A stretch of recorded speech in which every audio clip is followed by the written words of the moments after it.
good evening, everybody. It's Friday. Welcome to Victory Talk. Welcome to Victory Talk. We are so excited to have you with us. I am one of your hosts, Lady J, and my girl Key. Hey everybody, happy Friday. Listen, we are excited. It is Women's History Month. Although I feel as though Women's History Month should be every month, it's every day to the week, it's every day in the month because we as women, we rock. Y'all know what I say, the men are the head, but the women are the neck. They can't move their head without us. They need us. They need that neck. So in my book, it's Women's History Month every day, every day. So I'm so excited to have these amazing, these phenomenal women with us this evening. And shortly after I do a little housekeeping, I am going to let them self-introduce because their bios, listen, okay, I do not get intimidated. I do not. I am so secure in the woman that God has me to be. But let me tell you, when I was reading these sisters' bios, I'm like, Lord, am I slacking? I mean, with all that I do. And y'all, you know, our Victory Talk viewers, y'all know me. Y'all know my background. Y'all know the sister be on top of everything. I keep the wheels on the bus going round, okay? But listen, these women, woo! And so I'm not even going to try to dive into their bios. I'm just going to let them give you a brief synopsis of themselves. But before I do that, I just want to do a little housekeeping. Y'all know how we do. Hey, Jean, thank you. Y'all know Regina is my girl. That's my sister from another mister. And so, thank you, Jean. Before I do a little, before we get started, I want to do a little housekeeping. Y'all know how we do. We want you to grab your phones, grab your laptops, your tablets, whatever. Sow the seed of sharing, share, because something is going to be said tonight that your sister, your auntie, your grandma, your daughters, your cousins, somebody's going to want to hear something to share tonight. And so you want to share. Yell upstairs, tell them, hey, Victory Talk is on. Everything got stopped. See y'all in an hour, okay? And so I am so excited. So before I get started, Key, you got anything you want to add? I don't have anything new. Oh, I do have something actually that I discovered today, kind of unrelated, kind of, but in case anybody else was slipping like me, daylight savings time is Sunday, y'all. It crept up on us. I don't know why. Normally you hear about it everywhere, but I literally saw this morning that it is this Sunday. Y'all don't get caught slipping. All right, change your clocks back. Sunday morning, 2 a.m., change them back. That's it. Don't y'all show up at church early, all extra early and whatnot. You're going to be parking lot pimping because But the truth is, listen, if I'm honest, okay, if you had not have made that post, I would have been the one that would have been there all early, talk about like, where everybody at? Where's everybody? That would have been me because I did not realize it. And y'all sitting there looking with that blank face. Y'all know? Did y'all know, ladies? I just let Apple like update my phone and Alexa do her thing. I don't. Go ahead. But yeah, so yes, thank you, Key, for catching that. My little sister, she always on top of stuff. She is always on top of stuff. So listen, we're gonna go ahead and jump right in. Our guests are just, they are phenomenal women, and I say that, and I do not say that loosely. I say that with all of the power and the gusto within me. And so I am so excited to have them. And not only are they phenomenal women, they are phenomenal sisters. They are phenomenal African American women out here and not just rising to the top, they are climbing to the top. And what I love about each of them is that they do not have the crab mentality. They do not have the crab mentality that so many people, and I'm not just going to say women, but so many people in this world can have. They are taking other sisters and brothers with them as they climb. And so that excites me. That just amazes me and truly excites me. They are about community service. They are about developing and growing in their families. And it shows. It shows. And they are not just um I was gonna say soldiers, but they are soldiers, but they're not just soldiers. They are like soldiers who are really pressing through, because yeah, you are soldiers, but you're soldiers for life, and you're pressing through life. And even with the things that they deal with in their own personal lives, they keep pressing. And so I am excited to introduce to each one of our viewers Lieutenant Colonel Malika Morgan, Lieutenant Colonel Letitia Lewis, and Captain Deborah Nelson. Amen. And so I'm just going to jump right out for the moment, and we are going to start. We're going to start down here with Captain Deborah Nelson, and then we will go on up. And so if you guys would, introduce yourselves, share, anything that you want to share. You can share, your family, your background, your history, whatever it is that you want to share. And you can be as transparent as you want to, but just please know that you are going out nationwide. So, and I say that because we are Facebook wide. We are we are completely virtual. We on YouTube, websites, Twitter, Instagram. Okay, so you going out. So make sure that you share whatever you share. You comfortable with sharing it. Okay, sis. Hey everybody, good evening, good evening. Thank you so much for the introduction. I'm truly humbled to be here tonight. I just wanted to say that first. So I'm Deborah, Captain Deborah R. Nelson.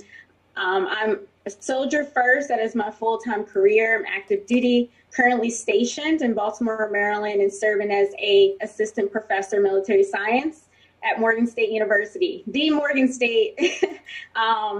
This job is truly rewarding. I'm just so thankful to be able to mentor and coach future officers. They're college students, but they're soon going to be commissioned officers, and I'm just thankful to be able to pour into their lives. My night job, which is also feeling like a full-time job, is I also do business consulting for people who are interested in starting their Airbnbs, vacation rentals, and the name of that business is For My Legacy LLC Business Consulting. So I, in my personal life and in my career, is constantly educating, mentoring, teaching, and just wanting to see people win. All right, all right. And we're gonna run on up the street with Captain Deborah. Are you you have a family? I do. So my family is very tight knit. My parents are local. My significant other, Eric, we're a long distance dual military couple right now. So he's true supporter, and I don't have any children. I'm not married yet, but that's where I'm at. All right now. Okay. Let's go on up to Lieutenant Colonel Letitia Lewis. Hi, good evening, everyone. Can you hear me? Yes. Okay, good. I'm Lieutenant Colonel Letitia Lewis. I am from Baltimore, Maryland, as you can probably hear from my accent. I've been in the military for 22 years. I am an active guard reserve soldier, which means I'm stationed here in the state of Maryland, but I am active duty.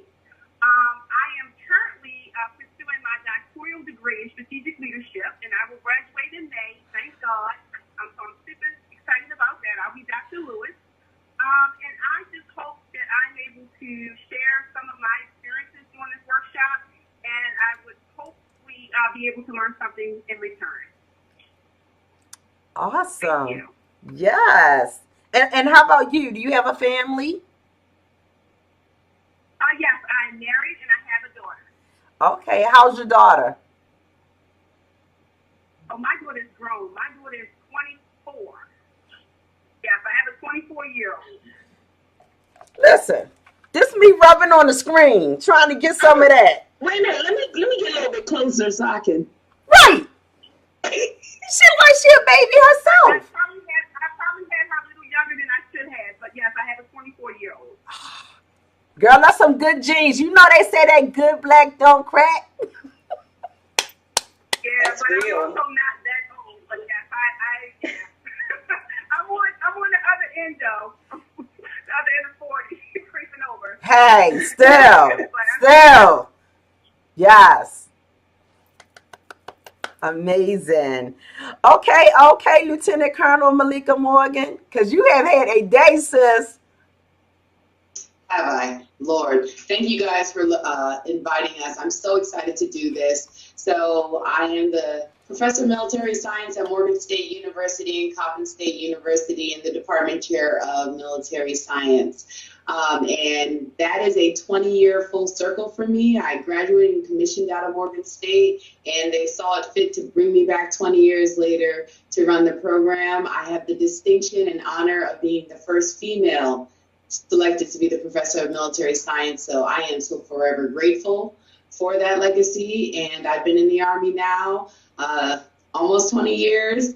And I am married with 2 kids. I have a 5-year-old and an 8-year-old, 2 boys. So I get to be the queen of my castle.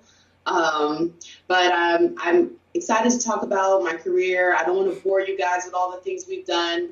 I'm sure the bios can be shared, but more importantly, I'm excited about women's history. As Lady J initially said, yes, we serve our country proudly, but I can tell you, because I know both these women personally, that they are about their business, but they are about sisterhood and uplifting others, always and forever. So I'm grateful to share this stage and talk with you guys this evening. Now, before we go any further, so you mentioned sisterhood. Can you guys share? I know that your connection is Morgan and military, but then you guys have some other connections. Anybody want to share?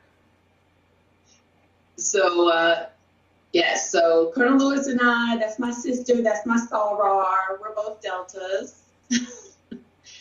And Deborah, I'll let you share. And me and Letitia are both Persian angels. Nice. On top of the military, on top of just being sisters, we also have the Greek organization connection, and we all just support each other because we love what each other are doing. There's not a time that I don't call Letitia and she's like, hey girl, I'll be there. There's not a time I can't say, hey Deborah, I need this, and she's like, got it. I love it. So how long have you ladies known each other? So I think, at least for my whole military career, I knew Letitia was an upperclassman when I was first coming to Morgan. So we've known each other for almost my whole career. Wow. And then I knew of Deborah, but had a chance to meet her over the last years.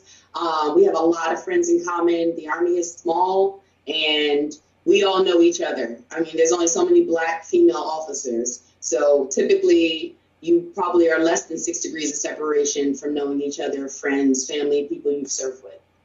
All right. We're going to come back to that in just a minute. We're going to come back to that because I think that's worth exploring. Just some background on Women's History Month. Women's History Month is a month-long observance dedicated to education about the celebration of women's contributions to history, society, and culture.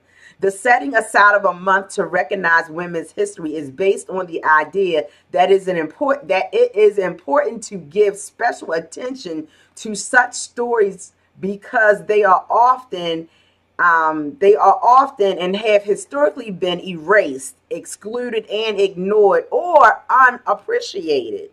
Women's History Month takes place every year during the entire month of March in the US, the UK, and Australia. In Canada, it takes place in the month of October. So today's Women's History Month is observed In many countries, the existence of Women's History Month, like other months dedicated to marginalized groups, such as Black History Month, such as Black History Month. It is not intended to imply that women's history is only worthy of a single month of attention. Instead, it is often thought of as a way to emphasize that women and their contributions should be given more attention, more than less. Amen. And so, my question is this: what does Women's History Month mean to you, and why do you ladies think that it is important that we celebrate it? And this question is also to our viewers as well. Anybody can jump in. Especially. Okay. Go ahead. Come on, Deborah. Especially in today's society, I feel that women now are kind of wearing a lot of different hats than we used to wear in the past. Before it was just like set titles. It was wife, mother. But like today, I think it's even more important to highlight all the different things that we're doing. We all have careers, we're going home to families, you're going home to children, you're building businesses, you're getting your doctor's degree. And we are breaking that traditional, we just have two roles in life. And I think that, Women's History Month is that time to not only just like reflect on what you've done, but to look at another woman and be like, I see all that you're doing. I see everything you're accomplishing. And I support you and feel where you're at with that, because it's not easy, trying to be 100% and on top of your game in every area. And I think Women's History Month allows us to just look at each other and see how far we've come in history and being able to celebrate each other's accomplishments and wins. I love it. Letitia, do you guys mind if I just call you by your first name? I don't do. Okay. You good? No issue at all. No, Deborah hit it. Women are wearing many hats as they always have, but I think what's more important now is that it's time to acknowledge that women are not only just in the homes, but they're outside of the homes, and we're making differences. So, yes. Malika, did you want to jump in and add anything? I think they hit it on the head. It's time for us to have a month to kind of just acknowledge each other, and then just bringing women to the forefront. As often as we can do that, the better. Yes. Yeah. I think it is very important, and I'm so glad that it's being more publicly, acknowledged now. I think because I can't remember as I was growing up as a teenager, and y'all know I'm real open. I'm pushing up 55, so I'll tell you real quick. It's been a minute since I was a teenager, but in growing up, I do not remember hearing about Women's History Month. Even in my 20s, you know what I'm saying? And so now I think it is important, even more, because women, we were the backbone.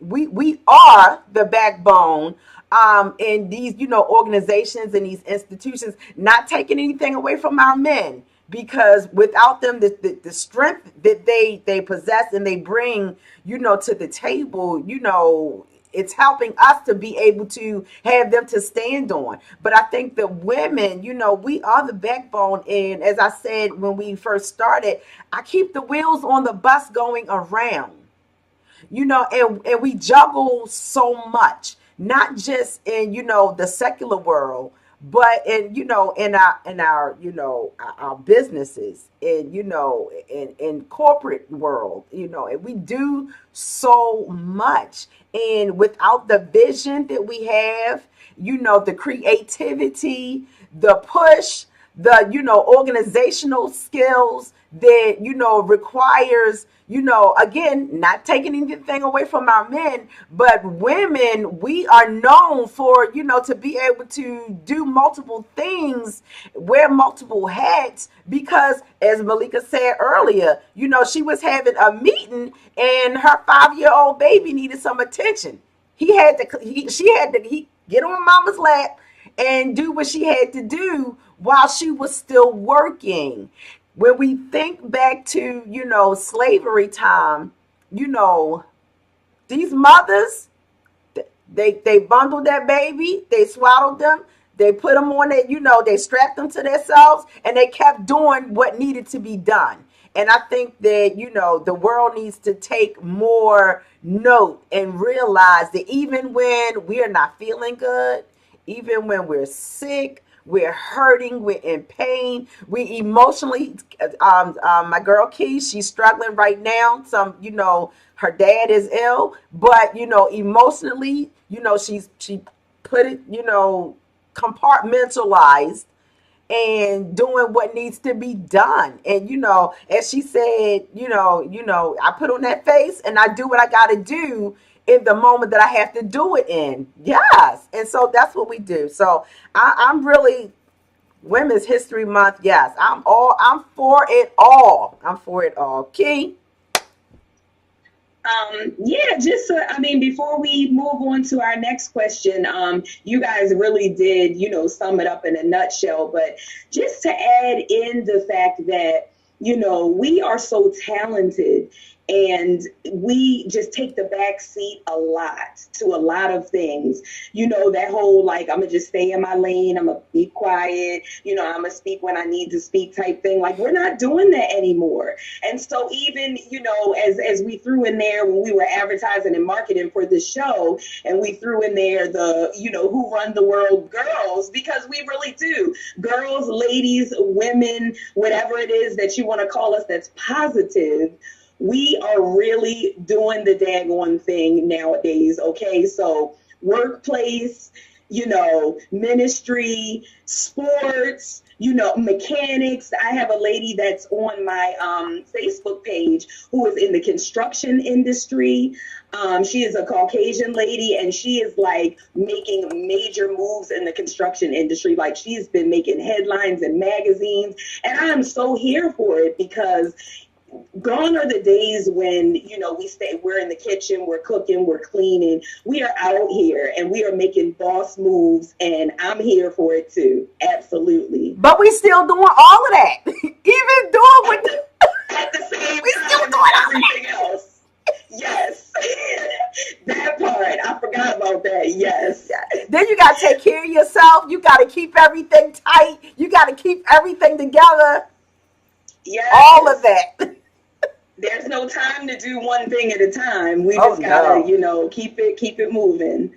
All right, ladies. So our next question that we want to talk about is some of the figures who are, known as being extraordinary women, like Elizabeth Cady Stanton, Harriet Tubman, Amelia Earhart, Eleanor Roosevelt, Margaret Thatcher, and the late great, even though some of these others have gone on before us, but you cannot say Maya Angelou without saying the late great before it. They are often associated with Women's History Month, and there are countless others who have earned their place at the table. So we want to know, who is the most influential woman that you know, and how does she inspire you? And anybody can jump in there and go first. Hi, this is Letitia. If you don't mind, I don't mind going. I would say she's not the most influential, but the former Mother Teresa. And there's a quote that she used to say that I remember hearing when I was a child, and it was, "I alone cannot change the world, but I can cast a stone across the waters to create many ripples." And basically what she was saying is that one person can make a difference. Absolutely. I love it. I think last year I was a part of an organization, and they said, let's flip women's history around and let's talk about ordinary people who do extraordinary things. So I'm going to bring it back to many of us, our favorite person, which is my mother and my grandmother.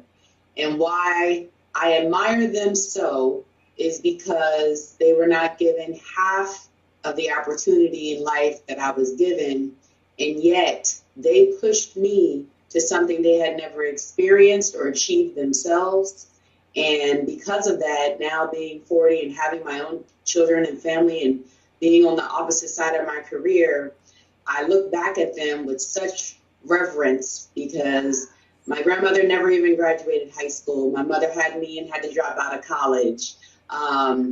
Yet the work ethic they instilled in me, the need for education, yet my grandmother was still like, this is how you cook.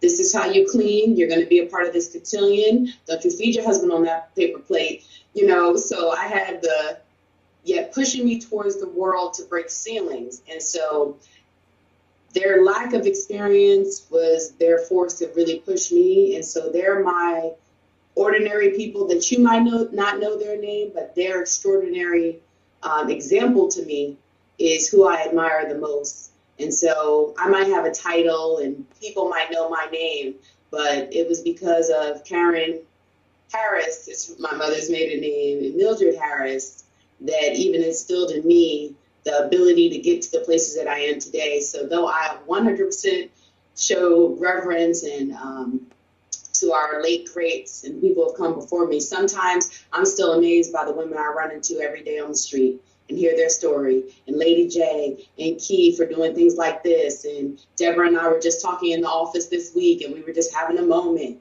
And so sometimes we don't even have to look too far or look in a book or take it way back. We need to just look in our kitchen, look in our friend group, look at our neighbors, and you'll find some extraordinary women there. I love it. I love it. I love that. That is, I could not have said that better myself. Wow. Yes. Yes. Deborah?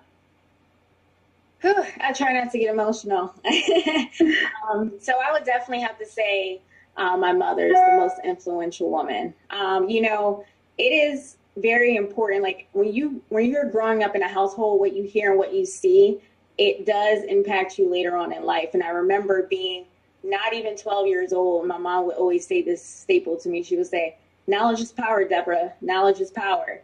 And I remember asking her, like, what is knowledge?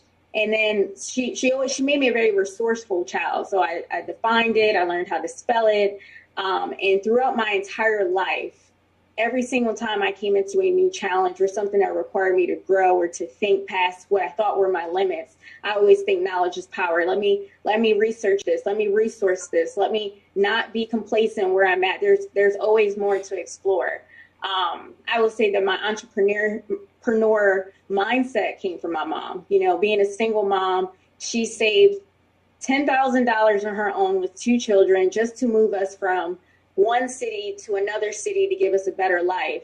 And to watch her purchase a home on her own as a single mother set a long and standing impression on me for the rest of my life. So everything that I do, I always think, like, in this moment, what would my mom do? Yeah, I would definitely have to say my mom.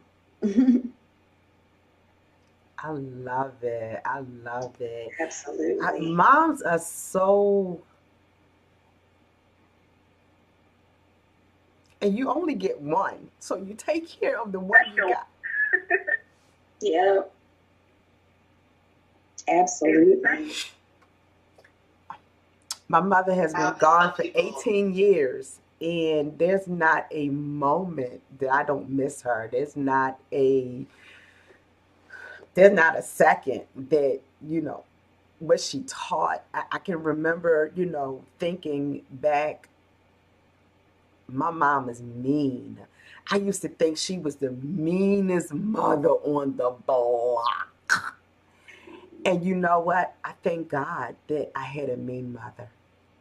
So later on in life, when I heard my sons call me the mean mother, or that their friends call me the mean mother, Lovey, can you give me a tissue? Because I wouldn't let them do something or go somewhere, or I remember my son, my youngest son. Excuse me, y'all. I remember my youngest son walking to the bus stop, and it was at that time period where the sagging pants were becoming a big thing. And I was like, you know what? I'll buy you belts. I wash your underwear. Don't nobody else need to see your drawers but me. Okay? And so I told him, pull your pants up. And so when he got out the car and he walked across the street, he got on the bus stop. I drove around the corner and I came back. and his pants was down, and I yelled out the window, "Pull your pants up while I'm coming across that street," and some other stuff I said to him or whatever. But I remember his friends. His friends talk about that to this day. And to this day, you can't pay my son to walk with his pants hanging down. You can't pay him.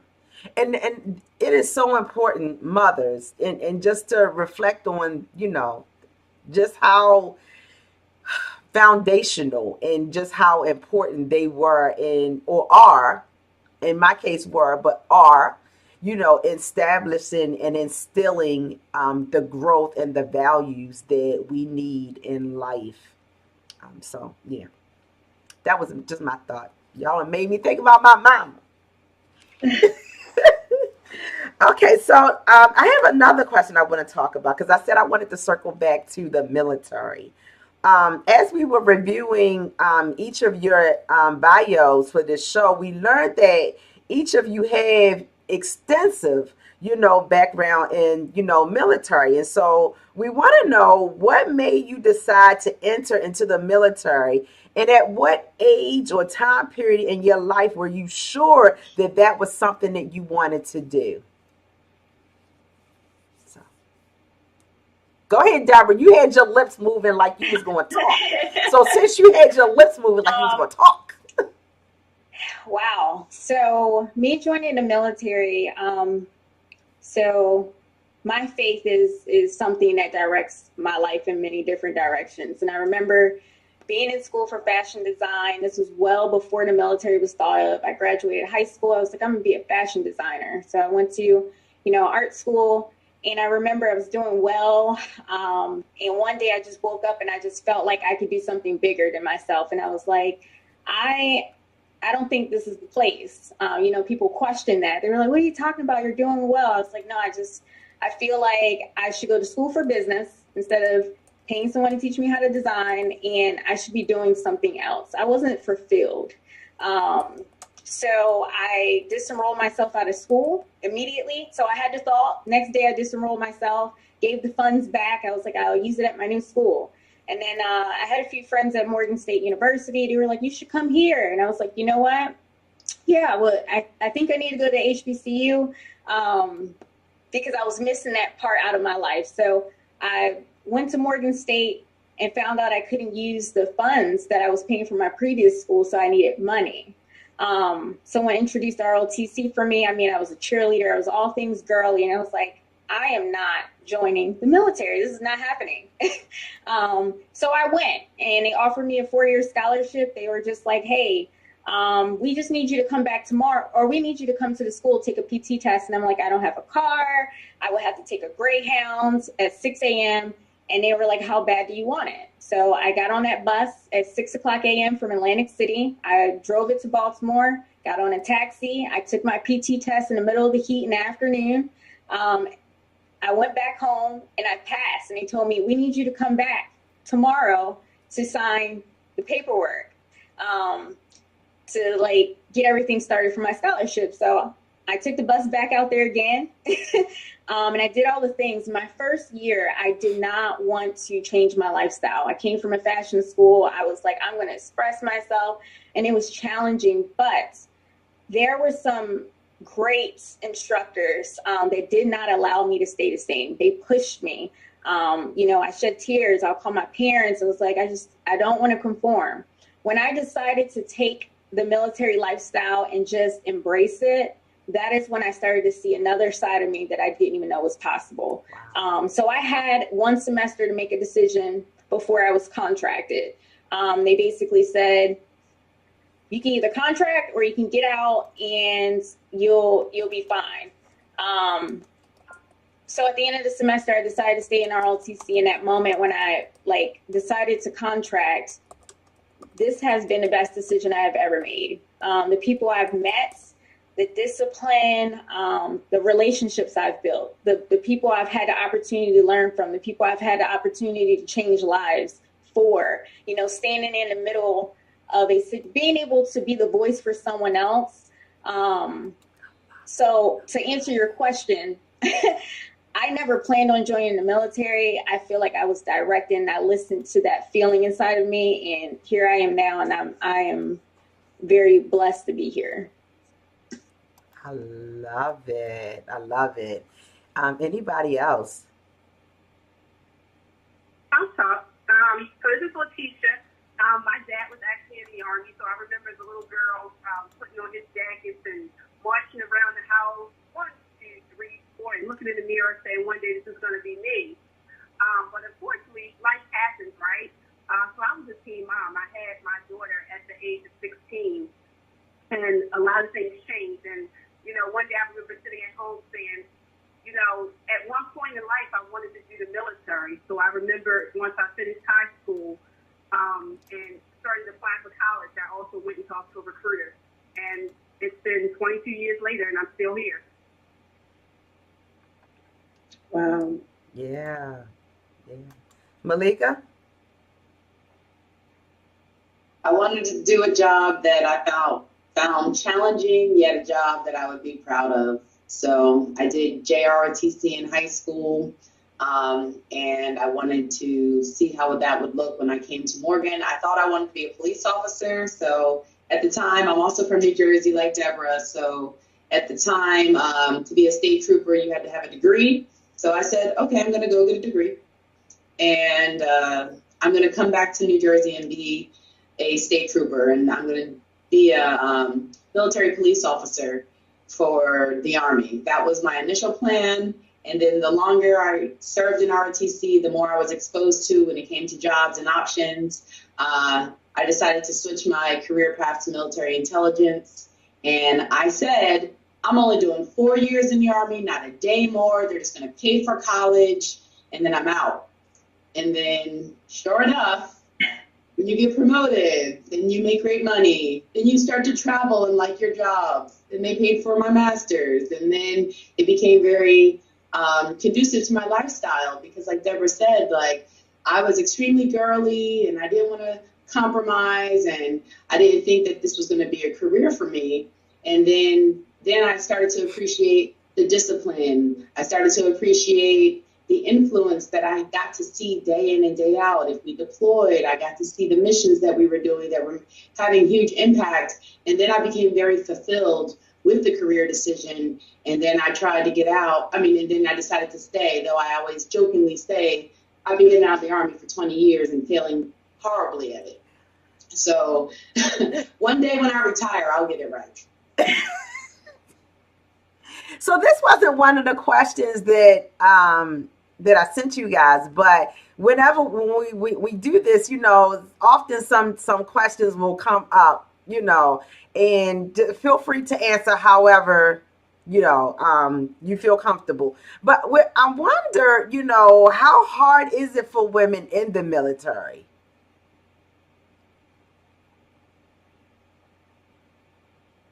I think it's hard for women everywhere. In the military, there is no different. I think one of the questions kind of touched on this, and I know it's like the question that most people don't want to hear about, but just this past weekend, we were at the CIAA in Baltimore, and as we were like handing out T-shirts and Army swag, as we call it, to try to get them to be interested in going to college or enlisting or joining the military, a lot of people are like, no, I don't want to go to war, or no, they don't treat women well. And I'm like, ooh, that's a horrible stigma that the military has, but it's unfortunately, that's how a lot of people see the military. And I will tell you, from where we started 20 years ago to where we are growing and getting better. I think it's hard for women no matter what, but every single one of us on the screen, Lady Jane Key included, we're breaking ceilings. Okay, some we see, some are glass. But as we break those ceilings and climb, as we have representation at the top, as we see more people that look like us, we are creating a different environment. So I think it's hard for women no matter what job we're in, corporate America, the military, or anything else. The military is a male-dominated career, so you know that going in. And knowing that going in, you have to have a lot of mental toughness. And you have to know that there will be that additional tax that we all tend to have to pay. But in my opinion, the Army has gotten the military as a whole, but the Army has gotten drastically better from where we've come. And it's something that I think the Army is really serious about when it comes to like making sure we stop sexual assault and harassment, making sure that we don't have an environment where jokes are allowed to be said, making sure that people are not allowed to be called sweetie or honey to belittle them. And so we're not perfect, but we are being very deliberate in changing that environment. So I think it's getting better. But is it hard? I would not tell any young lady coming into this military that it's going to be a walk in the park for multiple reasons. But that's one of many. All right, man. And I think you hit it right on the nose. But it's not only the military; it's just in corporate America also. So one of the things that I have is Leaders Up Tomorrow. This is my nonprofit that I started. And what we seek to do is teaching young people how to communicate, engage, and motivate them, and so that they know what things to look for. And when you see something, you need to say something. Absolutely. That's wonderful. And I'm glad that you actually, added that part in, because you forgot to mention that when you were doing I know when you're doing like an impromptu thing, it's kind of hard to remember everything, but that is amazing to hear about the nonprofit and even Deborah's business that she has. These things are huge, y'all. And, it's all about giving back. It's all about, owning something and leaving a legacy. I love the name legacy in the name of your business. It's huge. So y'all are all making big moves, and it is just wonderful. That was a question that was we have a comment from Wayman Wallace. He says, excellent that you, some of you use the ROTC platform to launch into what would be your career. It's absolutely awesome. He says he's pushing his daughter to choose the military, and what a great testimony from you all. We got any more comments before I jump to the next question? There was another one, and I forget who said it. I think I want to say Lola. Was there a Lola Quinn maybe? But her question was, how do you deal with the angry Black woman syndrome? I believe that I pray that I'm wording that correctly. I don't see the question right now, but anybody want to answer that? I'll take that one.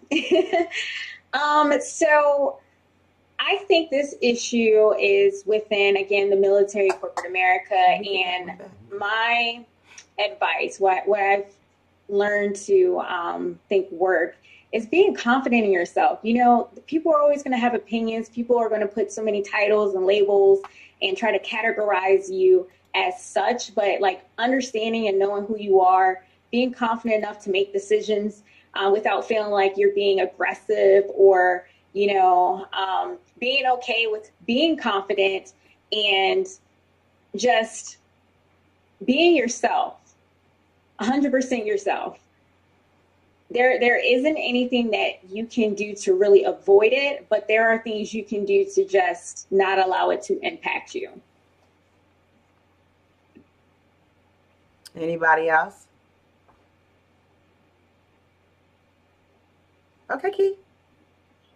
I got something on that one. I think that for too long we have kind of tiptoed around that, and it really, it's bothersome to hear that whole just terminology as it relates to us, because I feel like if anything, we're just more passionate about the things that we believe in. And so a lot of times, that's misconstrued as being angry or aggressive or whatever it is, that they say. And so, it's kind of a tough challenge, because sometimes we're feeling like we can't be vocal, we can't express ourselves, we have to stifle certain things, or not speak up when things are wrong, because we don't want to be interpreted as being a certain type of way. But I think that we're doing a pretty good job, I think, in general, at just learning how to navigate the waters and still be able to express ourselves the way that we want, but just in a way to where we're more easily understood, and people aren't just like, oh, there she goes, or it's almost like sometimes people poke the bear on purpose so that they can kind of see how you're going to react to that. And so just, learn, it's a learning thing. Every day that goes by, we never know how we're going to react until we're put into certain situations. And that's another part of our resiliency and our ability to hold our heads high with dignity and class and respect and let people know I am woman, I am fierce, but you will respect me. Amen. Amen. And I'm dropping the mic on that one. So, Deborah, you had something? I did. I actually learned a very valuable lesson in this past year working with Lieutenant Colonel Morgan. So I will also say something that's good to implement, which is something so typically when I am in a working environment, I'm very mission focused or very task oriented. So it's not that I intend to not build relationships. I do. I say good morning and I make conversations very quick, and I've always operated that way, and it seemed to work for me. But I had a conversation with Lieutenant Colonel Morgan about how important it was to take that extra time to have conversation and get to know people. And what I've learned is that when you do talk to people on an individual basis, you take that 10 minutes and go sit in their office, they can't really give you that title anymore because they've learned you. They've understood and interacted with you on an individual level. So it's kind of like, even if that was the thought initially, or even if you wanted to categorize someone as such, when you know a person, you know that that's not their intention. So taking that little extra time to go and introduce myself and get to know people has been helpful with that as well. She just dropped some jewels, y'all. Y'all better pick that up. I hope they ain't miss it. I hope pick that up. Yes. All right, y'all. So we're gonna move on down the street because we are nearing the top of the hour already. Time flies when you're having fun. So we're gonna try to get another one or two in. So I'm gonna say that women are involved in all parts of society, but some matters affect and touch women more than others. Issues like the power of the woman's vote, reproductive rights, and the pay gap, which seems to be a never-ending battle. What do you all think are some of the biggest challenges that we as women are still facing today? And how do you think these will change over the next 20 years? Because things are ever changing. Anybody can jump in there. So I think it goes back to what I initially said when I said the military is changing, the world is changing. One of the questions I know we may or may not get into was, when do we think there's going to be the next woman president? And I'll say soon and very soon, if she's not dialed in right now or on the screen, because every issue is going to be relevant of its time, right? But how we keep making a difference is that representation. I think it is so critically important because, women's right to vote, I was like, oh yeah, you guys have been had that. You're welcome, Delta Syndicate. It's like, oh, you've been had that. Don't worry about that. Or, oh yeah, you guys can have the right to choose. But now I almost feel like we're regressing in many aspects. And we're regressing because there's not enough people back up at the higher platforms to be like, no, it is a woman's right to choose, regardless of state, regardless of a political affiliation or whatever their standpoint is. I think I think we need more champions. And sometimes those champions might not be as visible. And so I do think that we are going to continuously have hurdles that we need to overcome. But I think that how we solve that over the next year to 20 years is just, you see it now. I love to see young female politics out there with their stilettos, and young female politics on their Instagram rising up and like having a voice, because now things are so visible that it's not, oh, yeah, you care because you're 40 and you're watching the news. No, they're on platforms, and we see the diversity in Congress and hopefully Senate and throughout the White House. We currently have our first female Secretary of the Army. So I'm excited to constantly see that change. And I think we're going to keep going in that same direction. But that starts with, why not me? If not me, then who? So why not someone on this call right now? Be that person. We got We got entrepreneurs on here. We got Lady J and Key starting their own podcast that's nationwide, Facebook Live. We have Dr. Lewis, who's about to be, crowned a doctor. We are making strides that are unbelievable to where we've come. So I cannot wait to see what's happening in the next 20 years. I'm excited for our future. Yes, yes. Yeah, anybody else want to chime in on that? I honestly think that was perfectly said. Agreed. All right, y'all. Let me see if we have any more comments. I don't want to miss anything. Jumping back to when we were talking about the Black woman syndrome. We have a viewer that said, if you're intelligent, you don't succumb to that angry Black woman syndrome. And they also said people who are disciplined are better at handling emotions. And I absolutely agree. It definitely takes a lot of discipline to be able to. Sometime, when you need to, you got to learn when to speak and just when to just hold your tongue and be like, okay, this is not. You pick your battles. We just pick our battles for sure. Yeah. I want to before we Key. Go ahead. Yes. Before we jump down to our closing, I want to talk about relationships, managing relationships, dating, marriage, families, friendships, etc. All that can be difficult for civilians. So we can only imagine that it can be increasingly difficult for you all. So we noticed that some of you have done quite a bit of traveling, whether it be for schooling, training, or for active duty. Can you or anybody, can you tell us how you were able to manage all these things? Do you feel that it was manageable or more stressful in the end? How do you guys do with juggling all of this? Been waiting for this question. You said you was waiting for it? Well, I think one thing that's really important is to have a calendar or something that where you write stuff down. I constantly with the book jotting down stuff and going back and looking at it. And then also making sure you set your priorities, right? Because everything can't be important.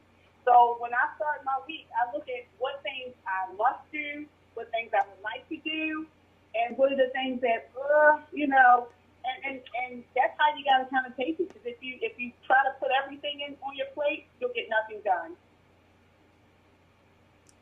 Regina said yes. How do you balance jobs, family, and school?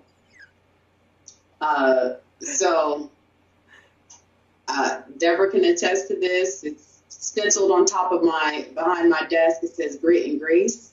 And I have it tattooed on my ribs, grit and grace, because we require both of those when we juggle every hat that we have to wear, whether that's being a mom or a wife or a soldier or a teacher or a friend or a sister, you name it. I think that early in my career, I didn't do it well. And sometimes I constantly tell people, give yourself some grace, because I had mommy guilt when I would miss things because of my military commitments for my children. I would have wife guilt if I wasn't spending the time needed for my husband to be sustained and happy. I would have job guilt if I felt like I was letting my cadets down or someone down or whoever needed me. And sometimes as women, we try to do it all. We suffer mostly from it because we're so willing to give out to everybody. But as I've gotten older and surrounded myself with people who force self-care on me, and girlfriends that say, hey, you can have it all, just not all at once. If that's you picking up dinner tonight instead of you cooking a home-cooked meal, if that's, hey, you're leaving work early, let your staff think what they want so you can spend time with your husband, I would just offer that my cookie cutter answer is, it's hard, impossible, but we do it the best that we can. And sometimes it requires you to have that grit to get up even earlier at 4:30 in the morning to work out on your own because you got to take care of your physical body. You know, if that's, no, I won't make it because I need a moment of peace, and you got to take care of your spiritual body. You know, if that's whatever that is, I encourage y'all, you don't have to do it all. And if you fail at something, fail forward.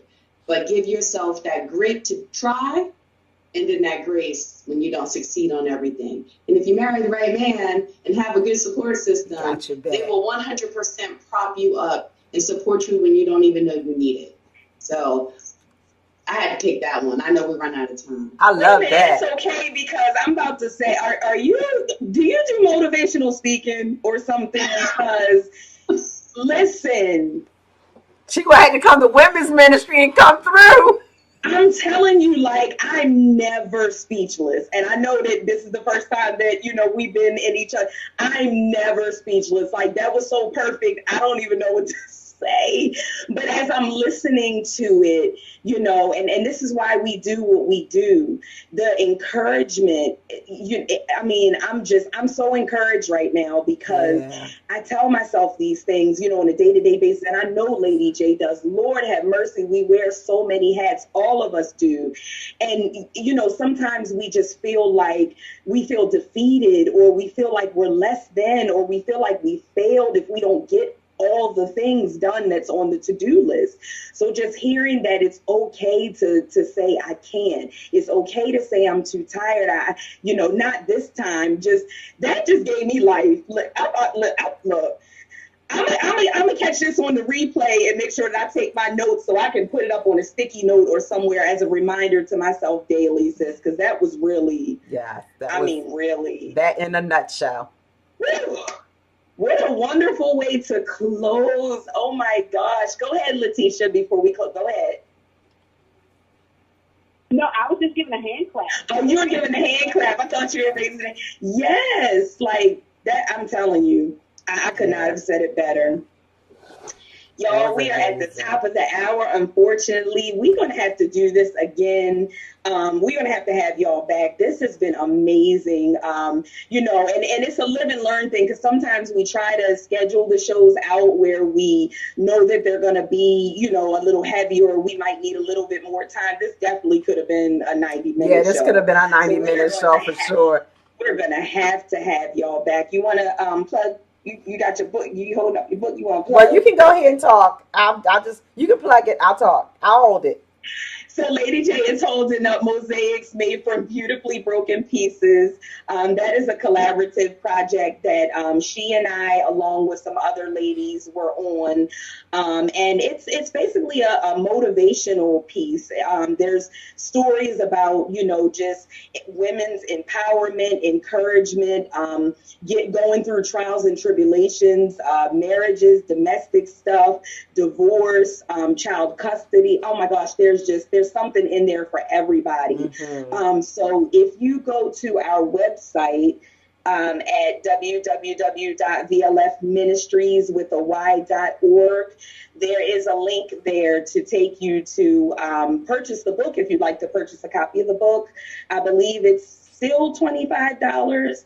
So anybody, you know, our guests or anybody that's viewing, and I'm so glad that you remembered that, because we haven't done that in a little while. I know. So if anybody would like to support and they make excellent, I know we're a little bit too early. I don't even want to say we're too early for Christmas, because it'll be here soon as Mother's Day. Mother's Day. What else? Mother's Day is coming. Mother's Day is perfect for that. So you can even purchase it, you know, as a gift if you like. So, ladies, this has been amazing.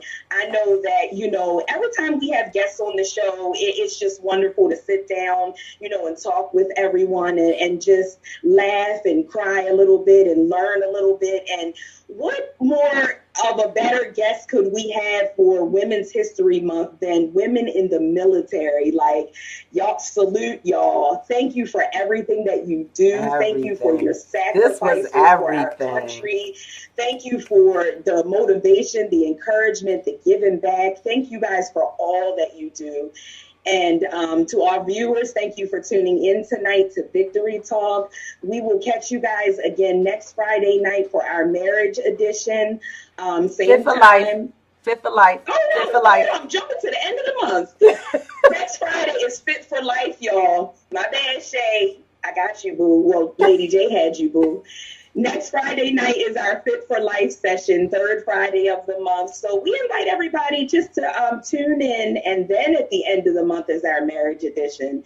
So with that, we're signing off. Thanks again, ladies. If you could hold tight for just a second. And good night, everybody. Good Take care. night. Be blessed. If you got to travel tomorrow in that mess, be safe. careful. Yes.